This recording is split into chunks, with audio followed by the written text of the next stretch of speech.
तो martial master के पिछले एपिसोड में हमने देखा कि क्वेंचन एक चाल चलते हुए प्याओ म्याओ पैलेस की एक मास्टर की सोल और फेंग शाओयू के सोल के बीच फाइट करवा देता है।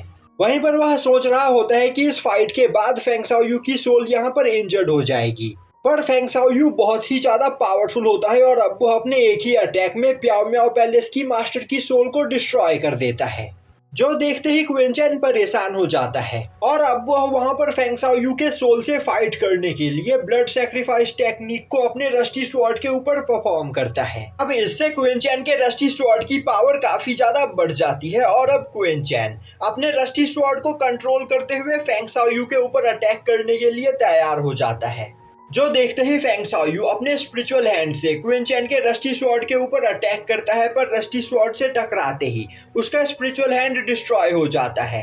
अब यह देखकर फेंग शाओयू कई सारे स्पिरिचुअल पंचेस को समन करते हुए लगातार रस्टी स्वॉर्ड के ऊपर अटैक करने लगता है, जिससे वहां पर एक बहुत बड़ा ब्लास्ट होता है और अब उस ब्लास्ट के प्रेशर से फेंग शाओयू घिसटते हुए पीछे आ जाता है और अब वह गुस्से में चिल्लाते हुए बोलता है, आखिर ऐसा कैसे हो सकता है, यह बस एक मामूली स्वॉर्ड है, तो आखिर यह मेरे सभी अटैक्स को कैसे ब्लॉक कर सकता है। तभी अचानक से रस्टी स्वॉर्ड वहां पर आउट ऑफ कंट्रोल होने लगता है और अब रस्टी स्वॉर्ड के अंदर कैद डीमन वहां पर अपनी नींद से जग जाता है और अब वह क्वेंचन को देखते ही हंसते हुए बोलने लगता है, बच्चे इस बार तो मैं तुम्हारी बॉडी के ऊपर कब्जा करके ही रहूंगा।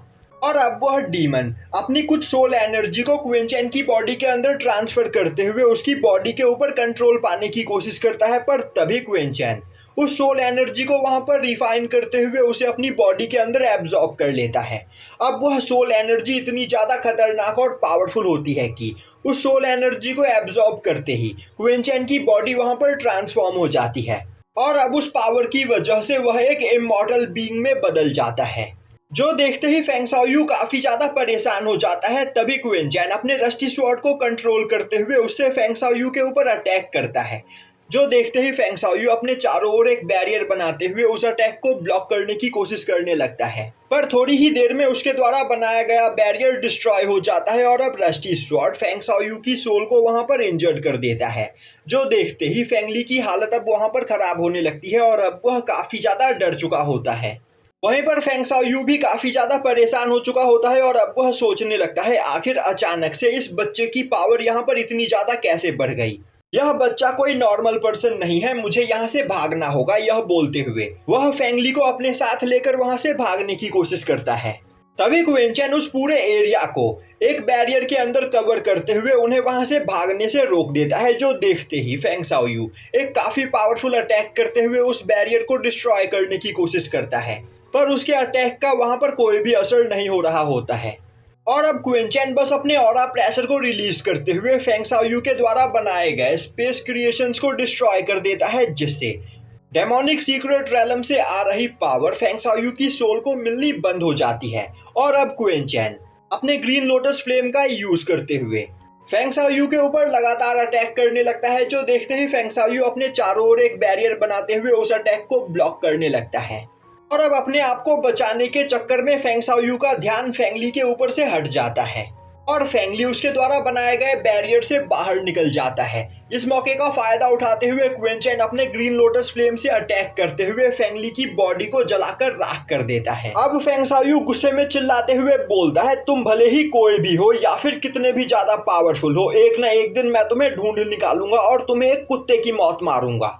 तुम बस मेरा इंतजार करो। तभी क्वेंचन हंसते हुए बोलता है, बस फेंगली के साथ कनेक्शन होने की वजह से तुम अब तक इस जगह पर टिके हुए थे, पर अब फेंगली मर चुका है, तो अब तुम्हारे भी यहाँ से जाने का टाइम आ गया है। यह बोलते हुए क्वेंचन कई सारे स्पिरिचुअल स्वॉर्ड को समन करते हुए उससे फेंग शाओयू के ऊपर अटैक करता है। फेंग शाओयू क्वेंचन के अटैक को ब्लॉक करने की कोशिश करता है, क्योंकि वह वहां से गायब होने से पहले क्वेंचन के ऊपर एक सील मार्क सेट करना चाहता था, जिससे वह क्वेंचन को ट्रैक कर सके, पर क्वेंचन उसके बैरियर को तोड़ते हुए फेंग शाओयू के सोल को भी डिस्ट्रॉय कर देता है और अब वहां से गायब होने से पहले फेंग शाओयू चिल्लाते हुए बोलता है, बच्चे तुम बस मेरा इंतजार करो, हम जरूर यहाँ पर दोबारा मिलेंगे और फिर मैं तुम्हें काफी ज्यादा दर्दनाक मौत दूंगा। यह बोलते हुए फेंग शाओयू की सोल वहां से गायब हो जाती है।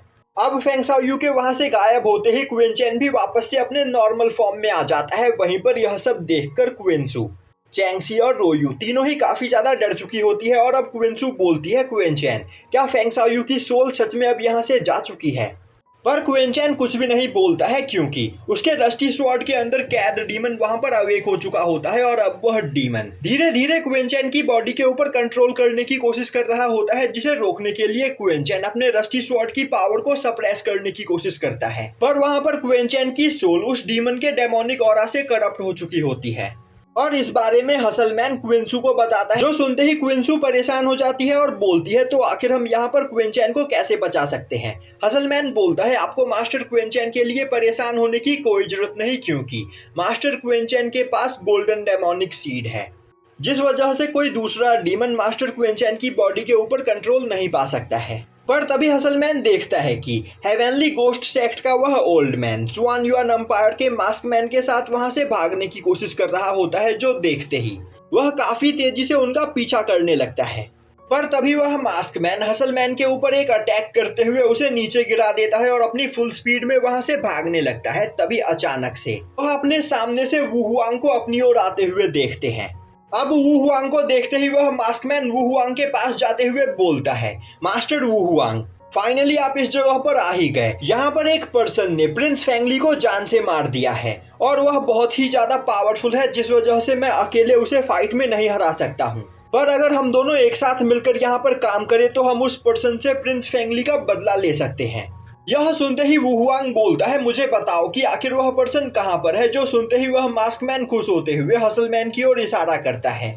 पर जैसे ही वह दूसरी ओर देखता है, वू हुआंग उसके ऊपर एक काफी पावरफुल अटैक करते हुए उसे वहां पर इंजर्ड कर देता है। अब यह देखकर उस मास्कमैन को कुछ भी समझ में नहीं आता है और अब वह वू हुआंग की ओर देखते हुए बोलता है, मास्टर वू हुआंग, यह आप क्या कर रहे हो? तभी वू हुआंग हंसते हुए बोलता है, बेवकूफ, तुम्हारे प्रिंस फेंगली को यहाँ पर जिस पर्सन ने मारा है वह मेरे मास्टर क्वेंचैन है और अब यहाँ पर फेंगली मारा जा चुका है, तो अब तुम्हारे भी यहाँ पर जिंदा रहने का कोई फायदा नहीं। यह बोलते हुए वह उस मास्कमैन की पूरी बॉडी को ब्लास्ट कर देता है, जो देखते ही हेवनली गोस्ट सेक्ट का ओल्ड मैन टाइम रहते उस जगह से हटते हुए अपनी जान बचा लेता है। वहीं पर यह सब देखकर अब उसे कुछ भी समझ में नहीं आ रहा होता है। तभी हसलमैन उस ओल्ड मैन के सामने आकर खड़ा हो जाता है और अब हसलमैन को देखते ही उस ओल्ड मैन की हालत और भी ज्यादा खराब हो जाती है और अब वह घुटने के बल बैठते हुए हसलमैन के सामने गिड़गिड़ाने लगता है और बोलता है, मास्टर, मैं यहाँ पर आपका स्लेव बनने के लिए तैयार हूँ, प्लीज मुझे यहाँ पर जिंदा छोड़ दीजिए। आप मुझे यहाँ पर जो भी करने के लिए कहोगे मैं वह करने के लिए तैयार हूँ, प्लीज मुझे यहाँ से जाने दीजिए। अब हसलमैन गुस्से में बोलता है, तुम्हारे जैसा नीच इंसान यहाँ पर मेरा सर्वेंट बनना भी डिजर्व नहीं करता है। यह बोलते हुए वह उस ओल्ड मैन की बॉडी को डिस्ट्रॉय करते हुए उसकी लाइफ एनर्जी को अपने अंदर एब्जॉर्ब कर लेता है और अब उस ओल्ड मैन की लाइफ एनर्जी को अपने अंदर एब्जॉर्ब करने के बाद हसलमैन वू हुआंग को अपने साथ लेकर क्वेंचैन के पास आता है। पर तभी वह दोनों देखते हैं कि वह डीमन धीरे धीरे क्वेंचैन को ओवरपावर करते हुए उसकी बॉडी के ऊपर कंट्रोल किए चला जा रहा होता है। वहीं पर अब क्वेंचैन की बॉडी के अंदर से इतनी ज्यादा एनर्जी रिलीज हो रही होती है कि उसके आसपास मौजूद सभी चीजें फ्रीज होने लगती है, जो देखते ही क्विंसू, चैंगसी और रोयू तीनों ही उस डेमोनिक ऑरा को वहां पर सप्रेस करने में क्वेंचैन की मदद करने लगते हैं। पर वह तीनों भी वहां पर फ्रीज हो जाते हैं। तभी क्वेंचैन की सोल सी के अंदर मौजूद गोल्डन डीमन सीड वहां पर एक्टिवेट हो जाता है, जिससे क्वेंचैन की कॉन्शियसनेस धीरे धीरे वापस लौटने लगती है और अब क्वेंचैन अपने ग्रीन लोटस फ्लेम को कंट्रोल करते हुए क्विंसू, रोयू और चैंगसी को वहां पर बर्फ से आजाद करवा देता है और अब वह ग्रीन लोटस फ्लेम की मदद से उस डेमोनिक एनर्जी को वहां पर बर्न करने लगता है, जिसके बाद वह कई सारे फॉर्मेशन फ्लैग्स बाहर निकालते हुए दोबारा से वहां पर उस डीमन को बांधकर उसे एक गहरी नींद में सुलाने लगता है। वहीं पर सोने से पहले अब वह डीमन चिल्लाते हुए बोलता है, क्वेंचैन, तुम बस इंतजार करो, एक ना एक दिन तुम्हारी वह बॉडी मेरी होगी और फिर मैं इस पूरे यूनिवर्स पर राज करूंगा। यह बोलते हुए वह डीमन दोबारा से रस्टी स्वॉर्ड के अंदर सो जाता है। वहीं पर डेमोनिक एनर्जी को रिफाइन करने की वजह से क्वेंचैन की सोल पावर काफी ज्यादा कम हो चुकी होती है, जिस वजह से वह बहुत ही ज्यादा थक चुका होता है और अब वह सीधा नीचे जमीन पर आकर गिरता है, जो देखते ही क्विंसू, चैंगसी और रोयू तीनों ही उसकी ओर भागते हुए जाने लगती है। तभी वू हुआंग भी क्वेंचैन की मदद करने के लिए जाने लगता है, पर हसलमैन उसे रोक देता है और बोलता है, बेवकूफ, मास्टर क्वेंचैन यहाँ पर ठीक है, तुम बस उन्हें अकेला छोड़ दो। अब क्विंसू क्विंचैन के पास जाते हुए उसे संभालती है। तभी क्विंचैन खड़ा होते हुए बोलता है, मैं यहाँ पर बिल्कुल ठीक हूँ, बस थोड़ा थक गया हूँ और थोड़ी देर आराम करने के बाद मेरी पूरी पावर रिकवर हो जाएगी। अब क्विंचैन बोलता है, यहाँ पर पूरे 300 साल बीत गए हैं और इन 300 सालों में फेंग शाओयू की पावर काफी ज्यादा बढ़ गई है, तो मुझे यहाँ पर उससे अपना बदला लेने के लिए और भी ज्यादा पावरफुल बनना होगा। यह सुनते ही क्विंसू क्विंचैन का हाथ पकड़ते हुए उसे वहाँ पर तसल्ली देती है। अब क्विंचैन वू हुआंग के पास आते हुए बोलता है, मैं चाहता हूँ कि तुम सुआन युआन एम्पायर के बचे हुए मेंबर्स के साथ यहाँ पर मिलजुल कर रहो और उनके साथ सुआन युआन एम्पायर में वापस लौटो और उस जगह पर चल रही चीजों के बारे में मुझे इन्फॉर्म करते रहो। और हसल मैन, मैं चाहता हूँ कि तुम यहाँ से बचकर भागे, सुआन युआन एम्पायर के सभी मेंबर्स को जान से मार दो। अब यह सुनने के बाद हसल मैन और वू हुआंग दोनों ही वहां से चले जाते हैं, जिसके बाद क्विंचैन उसी जगह पर बैठकर कल्टीवेशन करते हुए अपनी पावर को रिकवर करने लगता है। अब सीन शिफ्ट होता है और हमें सुआन युआन एम्पायर में फेंग शाओयू को दिखाया जाता है, जो काफी गुस्से में अपनी कल्टीवेशन से उठता है और अब उसके एनर्जी प्रेशर से उसके पैलेस के आसपास मौजूद सभी लोग वहां पर घायल होने लगते हैं। अब फेंग शाओयू खड़ा होते हुए बोलता है, आखिर वह कौन था जिसने यहाँ पर मेरे बेटे को मारने की हिम्मत की? क्या सच में यहाँ पर मेरे बेटे को मारने में सांगवांग सिनर का हाथ है? आखिर ऐसा कैसे हो सकता है? आखिर सांगवांग सिनर मेरे बेटे को क्यों मारेगी?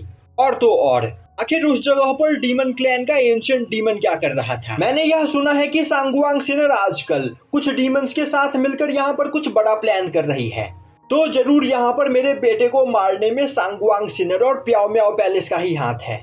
और अब फेंग शाओयू गुस्से में चिल्लाते हुए बोलता है, जल्दी से यहाँ पर वूसांग को समन करो। अब वूसांग भागते हुए फेंग शाओयू के पैलेस में आता है और वहां पर आते ही वह उस जगह की हालत देखकर काफी ज्यादा परेशान हो जाता है और अपने घुटने के बल बैठते हुए फेंग शाओयू को ग्रीट करता है। तभी फेंग शाओयू बोलता है, मेरे सवाल का जवाब दो, आखिर फेंगली को प्रोटेक्ट करने की जिम्मेदारी यहाँ पर किसकी थी? वूसांग बोलता है, मास्टर, मैंने यह जिम्मेदारी वू हुआंग को दी थी। तभी फेंग शाओयू अपनी पावर को रिलीज करते हुए बोलता है, जल्दी से वू हुआंग को कांटेक्ट करो, आखिर उसके वहां पर रहते मेरा बेटा मर कैसे सकता है? अब वूसांग अपनी सोल एनर्जी का यूज करते हुए वू हुआंग को कांटेक्ट करने की कोशिश करता है, पर वह वू हुआंग की सोल को कहीं पर भी ढूंढ नहीं पा रहा होता है। तो देखते ही वह वहां पर नील डाउन करते हुए फेंग शाओयू से माफी मांगने लगता है।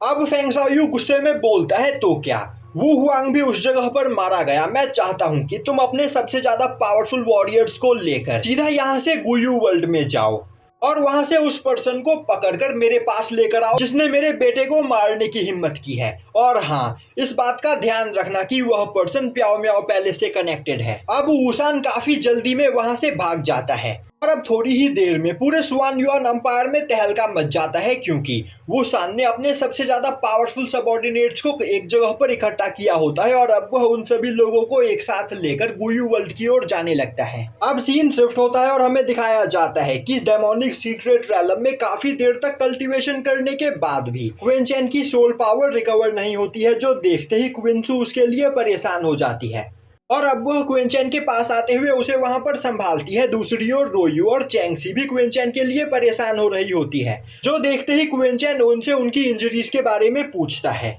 वह दोनों बोलती है कि वह दोनों यहाँ पर बिल्कुल ठीक है और अब जीरोयू आगे आते हुए क्विंचैन को वहां पर उनकी जान बचाने के लिए उसे थैंक्स करती है। तभी क्विंचैन दोबारा से वहां पर रोयू की टांग खींचते हुए बोलता है, रोयू, तुमने तो कहा था कि तुम मुझे कभी भी थैंक्स नहीं बोलोगी और ना ही कभी तुम मेरी मदद लोगी। यह सुनते ही रोयू को काफी ज्यादा गुस्सा आता है और अब वह बोलती है, क्विंचैन, तुम्हें इतराने की कोई जरूरत नहीं, फ्यूचर में मैं भी तुम्हारी मदद जरूर करूंगी। और तो और तुमने यहाँ पर फेंग शाओयू के आंखों के ही सामने उसके बेटे फेंगली को जान से मारा है, तो वह तुमसे बदला लेने के लिए जरूर आएगा। यह सुनते ही चैंगसी आगे बढ़ते हुए वहां पर क्विंचैन से माफी मांगने लगती है और बोलती है, यह सब कुछ उसकी वजह से हुआ है, ना ही उसने डिवाइन ब्रिज के पास फेंगली को उकसाया होता और ना ही यह सब कुछ होता। क्विंचैन बोलता है, तुम्हें परेशान होने की कोई जरूरत नहीं। तभी रोयू बोलती है, क्विंचैन, तुम्हें सुआन युआन एम्पायर के कल्टीवेटर्स को अंडर एस्टिमेट नहीं करना चाहिए, वह लोग बदला लेने के लिए जरूर आएंगे। क्विंचैन बोलता है, मैं उन्हें यहाँ पर संभाल सकता हूँ, तो तुम्हें परेशान होने की कोई जरूरत नहीं। यह बोलते हुए वह वहां से जाने लगता है, पर तभी रोयू उसका रास्ता रोकते हुए बोलती है, तुम यहाँ पर फेंग शाओयू को अंडर एस्टिमेट कर रहे हो, वह अपने बेटे के कातिल को ढूंढने के लिए यहाँ पर जमीन आसमान एक कर देगा। और वह तुमसे बदला जरूर लेगा, तो तुम्हें यहाँ पर सावधान रहना चाहिए। तभी क्विंचैन बोलता है, रोयू आखिर अचानक से तुम्हें मेरी इतनी ज्यादा चिंता क्यों होने लगी? कहीं तुम यहाँ पर मुझे पसंद तो नहीं करने लगी हो? जो सुनते ही रोयू शर्माते हुए अपना चेहरा फेर लेती है। तभी चैंक्सी क्विंचैन के पास आते हुए बोलती है, यह सब कुछ उसकी वजह से हुआ है, तो वह इससे निपटने में क्विंचैन की मदद जरूर करेगी। तभी क्विंसू चैंक्सी के पास आते हुए बोलती है, तुमने बिल्कुल सही कहा, यह सब कुछ तुम्हारी वजह से हुआ है और तुम्हारी ही वजह से अब क्विंचैन की दुश्मनी सुआन युआन एम्पायर के फेंग शाओयू के साथ हो चुकी है। तुम्हें ही बचाने के लिए क्विंचैन ने यहाँ पर फेंग ली को मारा, तो इसकी भरपाई करने के लिए तुम्हें अब खुद को क्विंचैन के हवाले कर देना चाहिए। आज से यहाँ पर तुम्हारी बॉडी और सोल पर बस क्विंचैन का हक है और किसी का भी नहीं। यह सुनते ही क्विंचैन काफी ज्यादा हैरान होता है। तभी क्विंसू चैंक्सी से बोलती है, तुम्हें परेशान होने की कोई जरूरत नहीं, मैं तुम्हें यहाँ पर सिस्टर कहकर बुलाने के लिए तैयार हूँ। जो सुनते ही क्विंचैन अपना सर पकड़ लेता है। तभी चैंक्सी क्विंसू से दूर होते हुए बोलती है, नहीं सिस्टर क्विंसू, मैं आपसे क्विंचैन को नहीं छीनना चाहती हूँ। क्विंसू हंसते हुए बोलती है, क्या तुम्हें सच में लगता है कि तुम मुझसे क्विंचैन को छीन सकती हो? मैं बस तुम्हें यह बता रही हूँ कि आज से तुम क्विंचैन से बिलोंग करती हो। यह सुनते ही चैंक्सी वहाँ पर कुछ सोचने लगती है। तभी क्विंसू बोलती है, मुझे पता है कि तुम एक जीनियस हो और फैंटम डीमन सेक्ट में रहकर तुम फ्यूचर में काफी ज्यादा पावरफुल बन सकती हो, पर अगर यहाँ पर तुम क्विंचैन को विलिंगली एक्सेप्ट कर लेती हो तो फ्यूचर में तुम्हारी पावर और कल्टीवेशन की कोई भी लिमिट नहीं होगी। और मैं यहाँ पर तुम्हारे साथ क्विंचैन को शेयर करने के लिए तैयार हूँ, तो इस बारे में सोचना बंद करो। अब वहाँ पर चैंक्सी क्विंसू के ऑफर को एक्सेप्ट कर लेती है, जो देखकर क्विंचैन उन लोगों को इग्नोर करते हुए वहाँ से जाने लगता है। अभी क्विंसू क्विंचैन के पास आते हुए बोलती है, क्विंचैन चैंक्सी इसके लिए तैयार हो गई है, तो आखिर तुम चैंक्सी को दो शब्द क्यों नहीं कहते हो? दूसरी ओर यह सब देखकर रोयू काफी ज्यादा जेलस फील कर रही होती है और अब वह क्विंसू के पास आते हुए बोलती है, क्विंसू आखिर तुम मुझे इस तरह कैसे धोखा दे सकती हो? मैं भी एक जीनियस कल्टीवेटर हूँ, साथ ही साथ मेरी भी खूबसूरती चैंक्सी से कम नहीं, और तो और मेरे साथ लॉ इन्फोर्समेंट का भी सपोर्ट है। इसके बावजूद तुम यहाँ पर मेरे बजाय चैंक्सी के साथ क्विंचैन को शेयर करना चाहती हो। यह बोलने के बाद रोयू वहाँ पर शर्माने लगती है। यह सुनते ही क्विंसू रोयू के पास आते हुए बोलती है, सिस्टर रोयू, मुझे पता है कि तुम मजाक कर रही हो, पर अगर तुम रियल में यह चाहती हो तो यह यहाँ पर हो सकता है। और अब यह बोलने के बाद क्विंसू सोचने लगती है, मुझे पता है कि यहाँ पर क्विंचैन एक बहुत बड़े मिशन पर है, पर चैंक्सी की वजह से सुआन युआन एम्पायर से यहाँ पर क्विंचैन की अब दुश्मनी हो चुकी है, जिस वजह से फ्यूचर में यहाँ पर क्विंचैन को कई सारी प्रॉब्लम्स को फेस करना पड़ेगा। इसीलिए मुझे क्विंचैन के लिए ज्यादा से ज्यादा सपोर्ट को इकट्ठा करना है,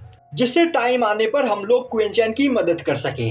तभी क्विंचैन क्विंसू का हाथ पकड़ते हुए बोलता है, क्विंसू अपने दिमाग में यह सब खिचड़ी पकाना बंद करो। और अब वह उसे खींचते हुए सामने मौजूद स्पिरिचुअल पूल की ओर लेकर जाने लगता है, जो देखते ही चैंक्सी और रोयू भी उसके पीछे भागते हुए वहां पर जाती है। और अब क्विंचैन सभी लोगों के साथ उस स्पिरिचुअल पूल के पास आता है और अब वहां पर मौजूद एनर्जी को देखकर सभी लोग काफी ज्यादा हैरान होते हैं। तभी क्विंचैन नोटिस करता है कि उस स्पिरिचुअल पूल के अंदर बहुत ही ज्यादा मात्रा में स्पेस एनर्जी मौजूद होती है, जो देखते ही वह जंप करके सीधा स्पिरिचुअल पूल के अंदर चला जाता है और यहीं पर यह एपिसोड खत्म हो जाता है।